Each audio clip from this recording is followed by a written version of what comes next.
రామ్ చరణ్ హీరోగా దర్శకుడు Shankar తెరకెక్కిస్తున్న pan India చిత్రం గేమ్ చేంజర్. ఈ క్రేజీ ప్రాజెక్ట్ ఎప్పుడొస్తుందా అని మెగా అభిమానులతో పాటు సినీ ప్రియులు ఆసక్తిగా ఎదురుచూస్తున్నారు. ఈ ఏడాది చివర్లో రిలీజ్ ఉంటుందని చెబుతున్నా దానిపై ఇంకా క్లారిటీ లేదు. అయితే హీరో ధనుష్ హీరోగా వస్తున్న రాయన్ ప్రీ రిలీజ్ ఈవెంట్ లో అభిమానులు గేమ్ చేంజర్ గురించి నిర్మాత దిల్ రాజును అడిగారు.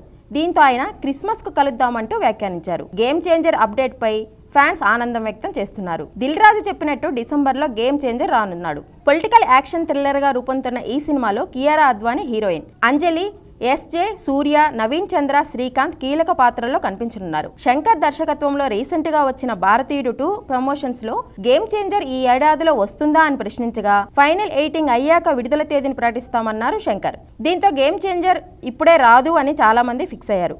ఈలోగా దిల్ రాజు అభిమానులను సర్ప్రైజ్ చేశారు. Game Changer Sri Venkateswara Creations banner పై దిల్ రాజు నిర్మిస్తున్న 50వ చిత్రం కావడం విశేషం. నేను తెరకెక్కించిన తమిళ చిత్రాలకు తెలుగులోనూ మంచి ఆదరణ దక్కింది. అందుకే నేరుగా తెలుగులో ఓ సినిమా తీయాలని ఎప్పుడూ అనుకుంటూ ఉండేవాడిని.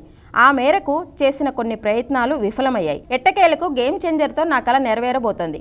ఇది పూర్తి స్థాయి యాక్షన్ చిత్రం. నా నుంచి ఇలాంటి మాస్ సినిమా వచ్చి చాలా కాలమైంది అంటూ శంకర్ ఇటీవల ఓ ఇంటర్వ్యూలో చేసిన కామెంట్స్ గేమ్ చేంజర్ పై అంచనాలను మరింతగా పెంచాయి.